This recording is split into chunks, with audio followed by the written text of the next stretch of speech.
तुमको पता नहीं है, मैं तुमने महाभारत नहीं पढ़ी क्या? अभी महाभारत में तुम मेरी बात नहीं सुनेगी। महाभारत जो होता है ना, महाभारत में जो अर्जुन रहता है, अर्जुन से जब युद्ध करने के लिए बोला जाता है तो अर्जुन मना करता है कि भाई गुरुजी, मित्र कौन होता है? भगवान अर्जुन का भगवान श्री वासुदेव श्री भाई साहब, मुँह पे ना तो मेरा भीष्म पितामह में दादा मार हो जाए, ना मेरा गुरु द्रोणाचार्य मार हो जाए। गुरु द्रोणाचार्य को मारना पड़ा था अर्जुन को। जिस गुरु ने उसको पढ़ाया था वह में तीर दिए वो, और ज्यादा गोदी में खिलायो, वही तीरन की सैया पर सुबायो अर्जुन ने। इस काम को करने से पहले अर्जुन जो है ना, हड़बड़ा गया था कि महाराज मुझे ऐसा युद्ध नहीं करना जिसमें मुझे मेरे गुरु का, मेरे दादाजी का, मेरा बड़ा भाई कर्ण, इनने मैं कैसे मारूं? रोवे लग गो खड़ो खड़ो रणभूमि में। जब भगवान कृष्ण ने उनको गीता के उपदेश दिए, उसी उपदेश पे गीता चलती है, तो उसको ऐसी अनुभूति करवा दे भाई साहब, तुम इनको क्या मारोगे? भगवान ने अपना मुंह खोल के दिखाया तो पूरी दुनिया बसी हुई थी, और ये तो सब मरे पड़े हैं। तुम तो सिर्फ एक कहानी बना रहे हो। क्या बना रहे हो? कहानी। मेरा कहने का मतलब, किसी के बारे में कुछ बातें करने से कोई नुकसान नहीं होता है। भाई साहब, जब भगवान श्री कृष्ण ने उससे ये बोला था ना कि तुझे इनको मारना ही पड़ेगा, अर्जुन ने कही भाई साहब कते ना मारू, मेरे बाण चली ना रहा, मेरे हाथ कांप रहे हैं, गांडी मेरे हाथों से गिर रहा है। गांडी धनुष का नाम था। किसका नाम था? धनुष का। और धनुष के बारे में आपको पढ़ाना चालू कर दूं ना, धनुष के बारे में लंबी कहानी है। एक बार अर्जुन में और कर्ण में युद्ध हो रहा था आपस में। युद्ध पहले धर्म युद्ध होता था, ये नहीं है कि आजकल कोई ने पीछे द्वार कर दियो, आमने सामने लड़ाई हुई, पीछे तो ना मार सके और शाम को रोट पान खा के पहुंच जाए, मल्लम पट्टी कर ले शाम को और फिर पहुंच जाए रथ ले लेके, और रणभूमि में युद्ध हो आमने सामने। तो इधर थे कर्ण और इधर थे अर्जुन। अब क्या होता है, जो कर्ण होता है, कर्ण अपने बाण से और अर्जुन के रथ में बाण मारता है। किसमें बाण मारता है? रथ में। तो रथ कर्ण उसका तकरीबन नहीं तो 500 मीटर दूरी तक सरका देता है एक ही बाण में। कौन? कर्ण। और जब अर्जुन बाण मारता है ना कर्ण के रथ को, तो कर्ण के रथ 5-5 किलोमीटर तक भगा दे एक ही बाण में। लेकिन उसमें व्यंग्यात्मक बात क्या थी? भगवान श्री कृष्ण जब कर्ण अर्जुन के रथ को जब सरकाता था, थोड़ी देर दूर तक सरकावो, वह बात पे हंसे भगवान श्री कृष्ण। कौन थे वो? चलाने वाले घोड़ा चालक थे, वो चालक थे। लेकिन जब अर्जुन उसको बहुत दूर तक सरका दे 5-5 किलोमीटर तक, फिर भी भगवान हंसते नहीं थे। अर्जुन इस बात से नाराज हुआ कि आप ये बताओ मित्र वासुदेव श्री कृष्ण कि मैं तो यहाँ के रथ है 5-5 किलोमीटर तक सरका दूं, जब भी ना हंसे तो मेरी बात पे, और ये मेरे नेक्स्ट सरका दे फिर हंसने लग जाते। भगवान की भैया हंसवे की बात तो है, उन कहा वन हंसवे की बात ये वन यो टाट फेर के देख, तेरे रथ के ऊपर हनुमान जी बैठे। कौन बैठे? हनुमान जी का वो था ध्वज, और तेरे रथ में मैं बैठा हूँ। तुम बैठे तो कहा है? जब भगवान मोड़ो फाड़ो, पूरी दुनिया ही भगवान के पेट में, मान की पूरी दुनिया लेके मैं बैठूं, जम्मू ही सरकार हो, यहाँ पर हल होना चाहिए ना। समझे बात? वान की कर्ण जैसा बलधारी नहीं है, तुम इसके सामने कुछ भी नहीं हो। यहाँ पे तो ये रथ हलनो भी ना चाहिए, जो नई सरकार हो, ये बड़ी बात है ना। समझे बात? समझ गए होंगे तुम? इतनी गहरी बात नहीं है। लास्ट का रिजल्ट ये है कि कर्ण में ताकत ज्यादा थी, कर्ण ज्यादा भारी होते हुए भी उसको सरका देता था। अर्जुन तो हल्को वजनवान कर्ण हुआ है, वहां तक पहुंचा दो एक बाण। बाण भी पहले शब्द भेदी रेख रहे, शब्द भेदी बाण के बारे में तुमने सुना होगा। जो दशरथ जी थे ना, दशरथ की कुंडा में थे पानी भर रो श्रवण था। श्रवण जो अपने माता पिता जो अंधे थे उनको कंधा पे लेके पूरे यात्रा करवाता था। वो घड़ाए भर रो कौन के वहां में थे, कुंडा में थे? दशरथ। दशरथ कौन था? राम भरत शत्रुघ्न के पिताजी थे वो। तो दशरथ जी शब्द भेदी बाण चलाना जानते थे। उन्होंने सोचा कि कोई जानवर तालाब के पानी को गंदा कर रहा है, तो भाई साहब आह्वान करके वहीं से छोड़ देते थे। जहाँ पे आवाज आई थी ना गड़गड़ की पानी भरने की, वहीं पे जाके श्रवण में लगे। श्रवण जब मरा था ना, तो मरने के बाद जब वो मरते मरते बोल गया था मैं भाई अपने माता पिता के लिए पानी ले जा रहा था, वो प्यासे थे। तो वहाँ कहाँ थे माता पिता? माता पिता फिर 1 किलोमीटर दूर है और पालकी में बैठे, अंधे हैं दोनों। तो पानी के गड़ुआ लेके और उनको पानी पिया जाए कौन? दशरथ जी। पानी पिवा जाए तो उन माता पिता ने महसूस है जाए कि श्रवण तो ना, चुपचाप प्यारो, तो बोल के प्यारो, ले पिताजी ये माता जी पानी पियो। तो वानी भैया तू कौन है? बोले कैसे ना है? उन्हें बोले अंधे माता पिता ने। तो चुप लगावे वानी कि मैं ऐसे दशरथ हूँ। वन फिर और हमारा लाला कहाँ है? वन त्यार लाला साहब ऐसे ऐसे मौके तो गलती से मरो। अब कोई को बच्चा मर जाए तो माँ बाप पानी पीएंगे कहाँ? हाय हाय डकरा लग गई। हाय डकरा डकरा तो ऐसा शराब दियो वन कि दशरथ तेने जैसे हमारे बेटा को मारने के बाद हम प्यासे मर रहे हैं ना तड़प तड़प के, ऐसे ही तू अपने बच्चान के वियोग में प्यास और तड़प तड़प मरे। भगवान राम वनवास चले गए तो पीछे थे भगवान राम लक्ष्मण के वियोग में ही दशरथ जी मरे थे ना, समझे? तो ये सारी बात है।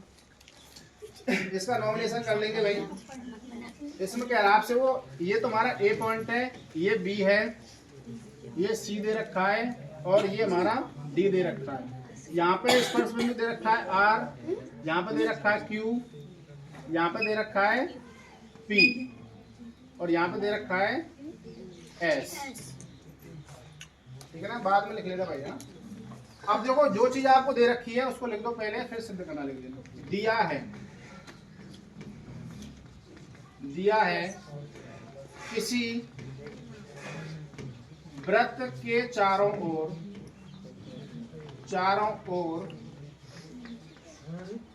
स्पर्श करता हुआ क्या है हमारा? एक स्पर्श करती हुई लिख लेना चाहिए। स्पर्श करती हुई स्पर्श रेखाएं हैं, स्पर्श रेखाएं, इतना लिख। आपको सिद्ध क्या करना है? सिद्ध करना है वो कह रहा है आपसे A B plus B C बराबर A D plus C D है। A B plus C D बराबर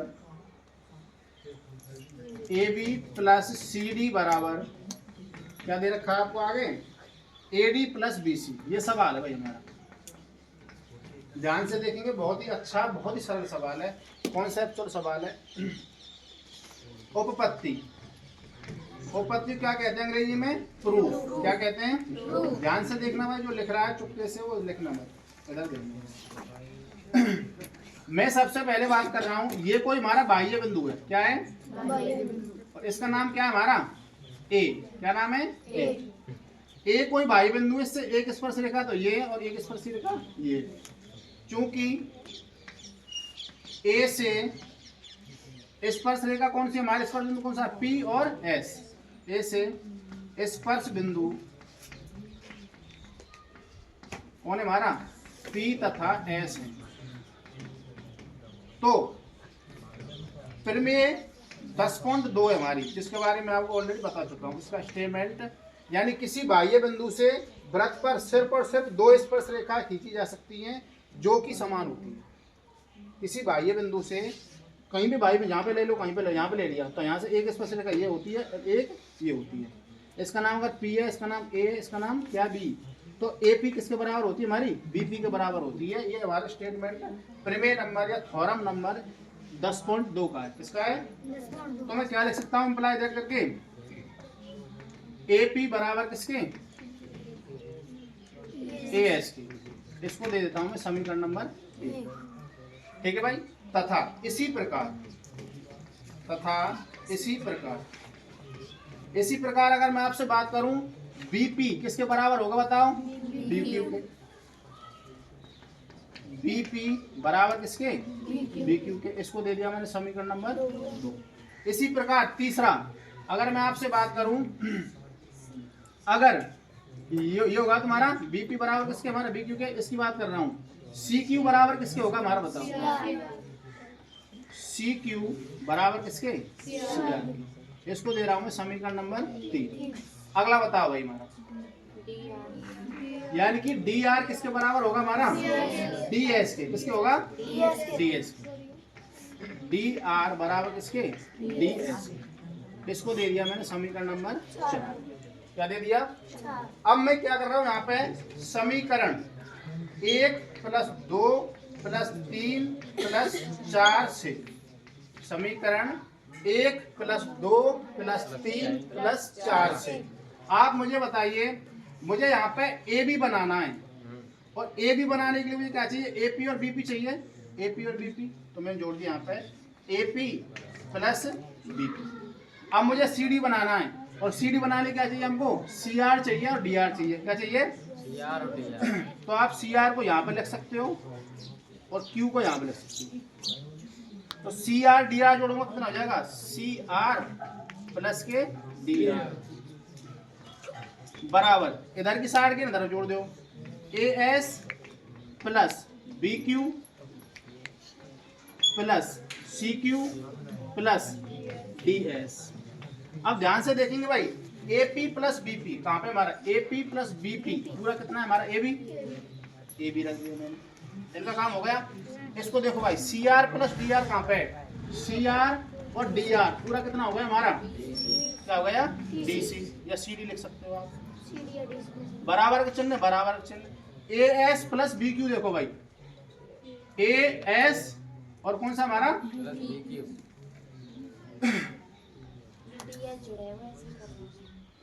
AS और BQ कहाँ पे हमारा? AS और BQ, यहाँ पे हमारा DS आएगा। क्या आएगा? DS। मतलब इनकी इसको इधर ले सकते हैं और इसको इधर ले सकते हैं। जोड़ में तुम्हारी संख्या क्रमबद्ध नियम का पालन करते हैं। तो क्या लिख सकता हूँ तुम्हारा मैं? AS प्लस क्या लिख सकता हूँ तुम्हारा? DS। क्या लिख सकता हूँ? DS प्लस अगला क्या बनाना है हमको? BC बनाना है। और BC मतलब क्या है हमारा बताओ? यहाँ से लेके यहाँ तक है। क्या बोलूंगा? CQ और BQ। CQ plus BQ। बताओ ये बात समझ आई नहीं है? आ गई ना? इस पूरी बात को मैं एक साथ ऐसे लिख सकता हूँ, CD प्लस BC या AD plus BC, AD plus BC। और यही बात आपको प्रूफ करनी है। समझ गए? नोट करो एक बार दोबारा से।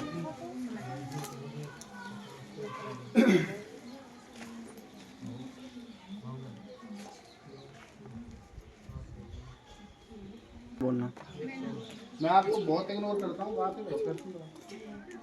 आपसे कह रहा हूँ। आकृति 10.13 में एक्स वाई तथा x dash Y dash comma O केंद्र वाले किसी वृत्त पर दो समांतर स्पर्श रेखाएं हैं, और स्पर्श बिंदु C पर स्पर्श रेखा AB एक्स वाई को A तथा एक्स डैश वाई डैश को B पर प्रतिच्छेद करती हैं। सिद्ध कीजिए कि एंगल AOB बराबर 90 डिग्री।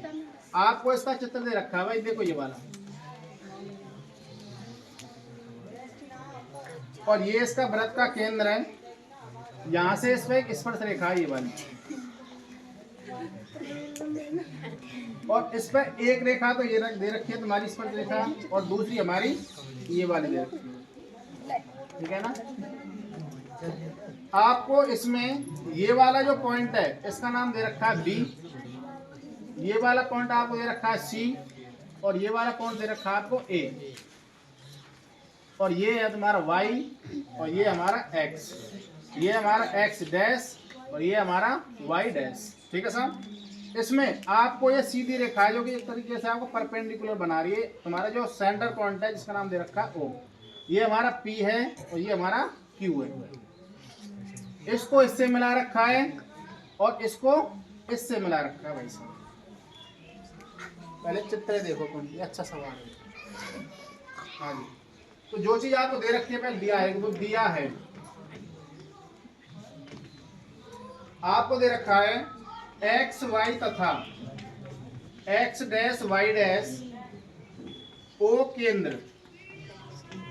केंद्र वाले किसी वृत्त पर दो स्पर्श रेखा, दो स्पर्श, और स्पर्श भी कैसी हमारी वो समांतर स्पर्श रेखा है। कैसी है? समांतर स्पर्श रेखा, सिर्फ दो ही खींची जा सकती है, आमने सामने वाली। अब आगे कह रहा है आपसे वो रेखा ए बी एक्स वाई को ए पर, फिर कह रहा है आपसे वो एक्स डैश वाई डैश तथा x dash Y dash B पर प्रतिच्छेद करते हैं। सिद्ध करना है।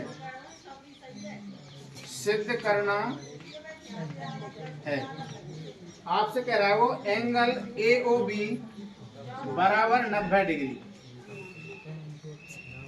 एंगल AOB बराबर 90 डिग्री आपसे सिद्ध करवा रहे भाई। देखो उपपत्ति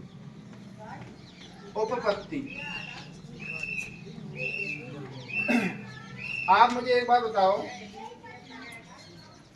ये हमारा सर्कल है भाई, ध्यान से पहले आप चित्र के बारे में पढ़ो। ये हमारा सर्कल दे रखा है, इस पे एक तो एक्स वाई और दूसरी एक्स डैश वाई डैश, दो समांतर रेखाएं जो यहाँ पे तो बिंदु P पर स्पर्श करती हैं, यहाँ बिंदु Q पर स्पर्श करती हैं। इसके अलावा एक तिर्यक रेखा है जिसका नाम है AB, जो इस वृत्त को बिंदु C पर स्पर्श करती है। उसके बाद मैंने इसको इससे मिला लिया, इसको इससे मिला लिया, और हमको प्रूफ करना लास्ट में एंगल AOB बराबर कितना हमारा 90 डिग्री या 90 डिग्री। AOB है, देखो कहाँ पे हमारा दिख गया होगा आपको सबको। AOB कितना बताना आपको 90 डिग्री, कितना दिखाना है 90। मैं अपनी इच्छा से इस पॉइंट को मिला रहा हूँ भाई, ठीक है ना। ये आप चाहो तो रचना लिख सकते हो, रचना OC को मिलाया, OC को मिलाया। देखो भाई साहब, सबसे पहले मैं बात करूंगा, देखो या मैं अगर बंद कर लूं, एक तो आपका ये वाला त्रिभुज है और एक आपका ये वाला त्रिभुज है। इन दोनों में मैं सिमिलरिटी लगाऊंगा, सर्वांग समता, प्रश्नावली नंबर 6। देखो त्रिभुज APO तथा त्रिभुज दूसरा कौन सा हमारा ACO में लगाओ भाई साहब। देखो OA बराबर किसके, OA के क्या हमारी ये ओवेनिष्ठ भुजा है भाई, इतना तो आप जानते ही हैं। दूसरा यानी कि ये स्पर्श रेखा या त्रिज्या कितना बनेगा 90 डिग्री, ये हमारी स्पर्श रेखा या क्या हमारी त्रिज्या कितना बनेगा 90 डिग्री। तो मैं क्या लिख सकता हूँ एंगल P बराबर किसके बताओ, एंगल C के। प्रत्येक कोण कितना हमारा बताओ, प्रत्येक 90 डिग्री। तीसरा कौन बताएगा, कॉमन सेंस बताओ। AP बराबर AC लिख सकता हूँ, इस बिंदु से एक स्पर्श रेखा ये, एक स्पर्श रेखा ये, तो लिख सकता हूँ AC या AP बराबर किसके हमारा AC के। क्यों, बाह्य बिंदु से स्पर्श रेखाएं या दो स्पर्श रेखाएं कैसी होती हैं भाई, समान होती हैं। कैसी होती हैं, समान। अभी पढ़ के आए आप। तो भाई साहब देखो, दो तो भुजा हो गई, एक कोण हो गया, तो क्या लिख सकता हूँ SAS समरूपता कसौटी से। मैंने आप पहले बताया था कि पिछली सारी प्रश्नावली आगे काम में आती चली जाती है, इसलिए प्रश्नावलियों का लेवल, सवालों का लेवल बढ़ता चला जाता है। तो SAS मैंने आपको सिमिलरिटी बताई थी 4-5 प्रकार की। तो यानी भुजा कोण भुजा, साइड एंगल साइड समरूपता कसौटी से त्रिभुज हमारा कौन सा APO समरूप त्रिभुज किसके हमारा त्रिभुज ACO के। ये वाली जब कहानी घट जाती है सिमिलरिटी वाली तो इसका मतलब क्या होता है इसकी संगत भुजाएं भी बराबर संगत भुजाएं समानुपात में संगत कोण के हमारे बराबर। ये वाला कोण इसके बराबर था तो ये वाला कोण इसके बराबर हो गया और ये वाला कोण इसके बराबर हो गया। लिख दो इम्प्लाई दैट एंगल PAO बराबर किसका होगा बताओ एंगल PAO बराबर किसका हो जाएगा बताओ बोलो CAO के एंगल CAO तथा दूसरा बताओ भाई मैं इसको बता सकता हूं POY किसके बराबर हो जाएगा हमारा COY एंगल POY बराबर इसके एंगल COY। यहां तक नोट करो आप एक बार इसलिए कह रहा था ना आधा ना हो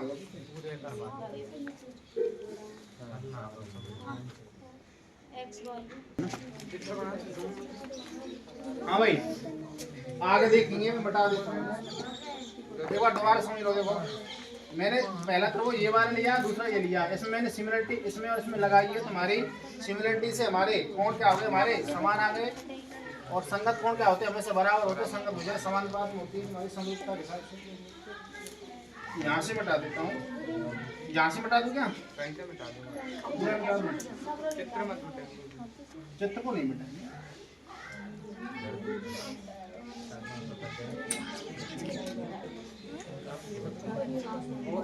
हाँ भाई हमारा क्या निकल के आ गया भाई तथा इसी प्रकार ध्यान से देख लो भाई मैं बात कर रहा हूं BOQ यानी कि ये वाला कोण इसके बराबर होगा और ये वाला कोण इसके बराबर होगा। सीधा लिख दूं क्या एंगल QOB बराबर किसके हमारा एंगल BOC के एंगल BOC या COB लिख दो ना तथा इसको बताओ भाई इस वाले को यानी कि आपने कौन कौन सा बता दिया ये वाला बता दिया और ये वाला बता दिया ठीक है ना। अब इसको बताओ QBO एंगल QBO बराबर किसके हमारा CBO के एंगल CBO ठीक है साहब। अब इसको देता हूं समीकरण नंबर 2 और पहले वाले को मैं समीकरण 1 मान लेता हूं तो लिख रहा हूं मैं समीकरण 1 व 2 से समीकरण 1 व 2 से मैं सीधा लिख रहा हूं आपका। आप मुझे बताइए हमारी एक्स वाई समांतर किसके हमारी एक्स डैश वाई डैश के ये वाली भुजा इस वाली भुजा के समांतर है और ये वाली भुजा जब इस वाली भुजा के समांतर है तो इस बात का मतलब क्या होगा ये वाला जो कोण है और ये वाला जो कोण है कितना होना चाहिए इनका योग 180। तो मैं लिख सकता हूँ imply that angle PAC plus angle QBC बराबर कितना हो जाएगा हमारा 180 डिग्री। चूंकि एक ही ओर बने संगत आसन कोणों का योग कितना होता है 180 लिख सकते हो। एक ही ओर बने संगत आसन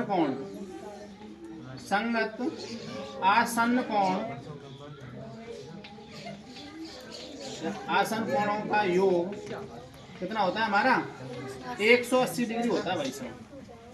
अब आप मुझे बताइए बात करो पीछे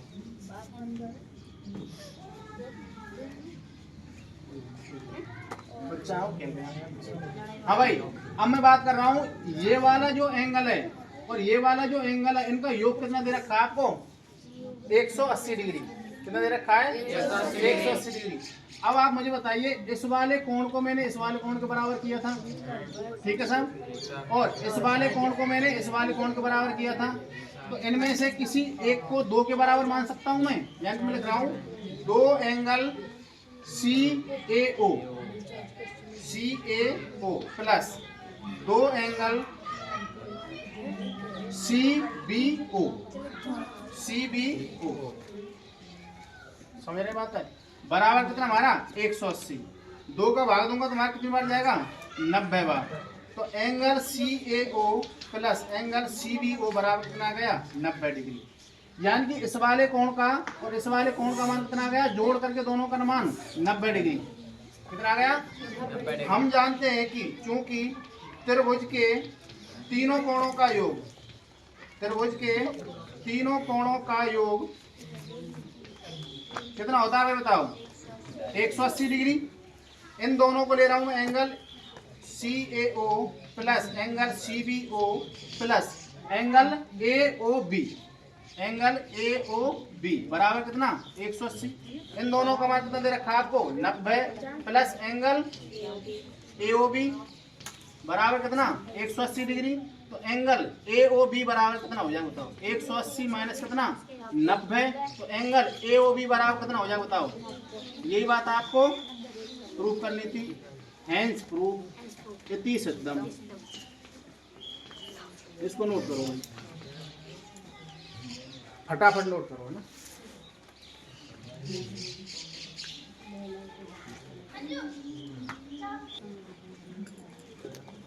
हाँ मैं लिखना थोड़ी देर में बंद कर दूँ, 5 मिनट के लिए।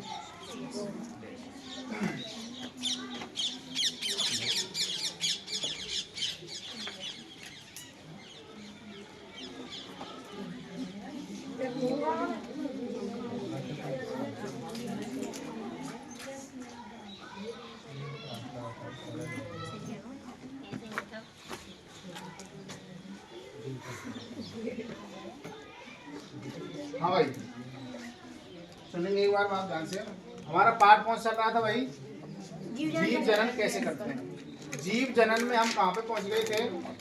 जब अंड कोशिका का निषेचन होता है। निषेचन का मतलब जब नर एवं मादा एक दूसरे से मिलते हैं और मिलने में रिप्रोडक्शन होता है या निषेचन होता है तो क्या होता है उसको सुनेंगे। निषेचित अंड युग्मनज कहलाता है। आप सबको पूछे कि निषेचित जो अंड होता है मादा में, उसमें अगर शुक्राणु एंट्री कर जाता है तो उसको हम क्या कहते हैं? युग्मनज कहते हैं।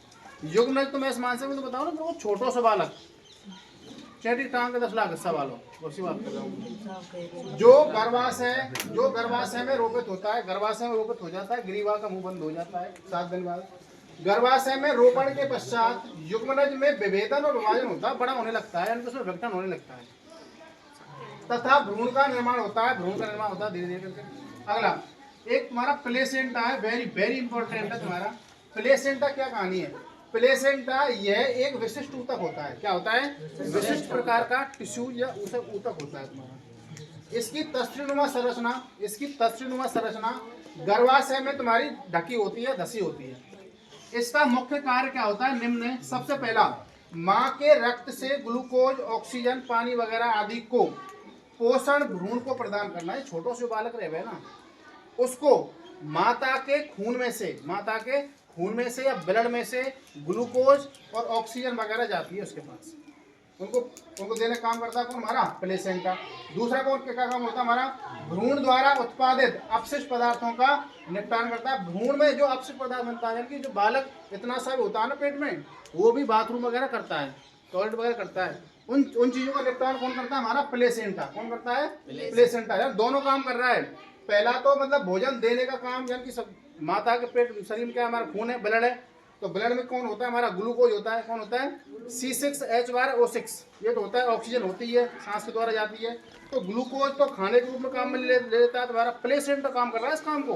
कौन कर रहा है? जो कह भाई ठाकुर जी भोजन दे रहे हो, बच्चा ठाकुर जी ना दे रहे हो, ऐसा प्लेसेंटा दे रहे हो। कौन दे रहे हो? प्लेसेंटा क्या काम करता है? ग्लूकोज है वो खून में तो निकाल रहा है, ग्लूकोज छांटे वो ग्लूकोज बच्चा को दे देगा, आते बाबू भोजन है जाओ। सांस के रूप में बाबू खून में तेज ऑक्सीजन ले लेगा और बात दे देगा, और बच्चा धीरे धीरे इतना सो धीरे धीरे इतना बड़ा हो जाएगा 2.5-3 किलो। इस तरीके होता है तुम्हारा। भ्रूण द्वारा उत्पादित जो अपशिष्ट होता है, बाथरूम वगैरह करता है वो भ्रूणी, छोटा सा नन्हा सा बालक, उसी का निपटान कौन करता है? हमारा प्लेसेंटा। अगली बात, तुम्हारा अंड का निषेचन से लेकर शिशु के जन्म के समय तक के समय क्या कहते हैं? गर्भकाल कहते हैं, या गर्भकाल कहा जाता है। इसकी अवधि 9 महीने होती है। एक बार ऑरली और समझाता हूँ। सबसे पहले मैंने आपसे बात की थी, मैंने आपको बताया था नर जनन तंत्र में हमारी एक ग्रंथि रहती थी जिसका नाम था वृषण। क्या था? वृषण में उसके ऊपर रहता था वृषण कोश, और वृषण को हम वृषण को हम शुक्राणु बनाने की फैक्ट्री कहते थे। क्या कहते थे? वृषण के अंदर जब शुक्राणु बनता है तो उस शुक्राणु को शुक्रवाहिका द्वारा श्वसन तक पहुंचाने का काम करता है। कौन? हमारा शुक्रवाहिका नाम की नली। शुक्रवाहिका से जब शुक्राणु कहाँ चला जाता है? तुम्हारा श्वसन की तरफ जाता है।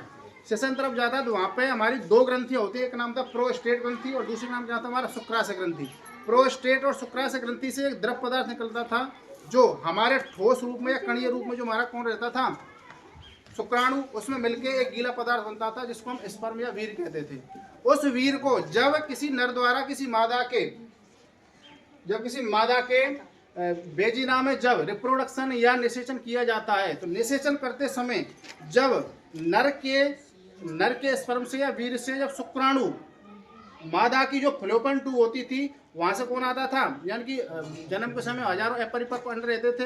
हजारों अपरिपक्व अंडों में से एक परिपक्व अंड होता था हर महीने। वो अंड तुम्हारा फ्लोपन ट्यूब से होता हुआ कहाँ जाता था? गर्भाशय में जाता था। गर्भाशय में उसका ग्रीवा का जो मार्ग होता है वो खुला हुआ रहता है, जिसको एमसी प्रकृति या मंथ ऑफ सर्कल बोलते हैं, रजोधर्म प्रकृति। जब वो शुक्राणु उसके अंदर जाता था तो उसके अंदर जो अंड रहता था, अंडाणु रहता था मादा के अंदर, जो तुम्हारा नर का क्या रहता था? शुक्राणु। उसके अंदर जब वो अंडे के अंदर जाता था तो उसमें निषेचन हो जाता था, रिप्रोडक्शन हो जाता था। वो छोटा सा वाला धीरे धीरे बड़ा हो क्या बनता था? जीव बनता था, बच्चा बनता था। इस जीव प्रक्रिया से तुम्हारा लड़के खड़े हो जाते।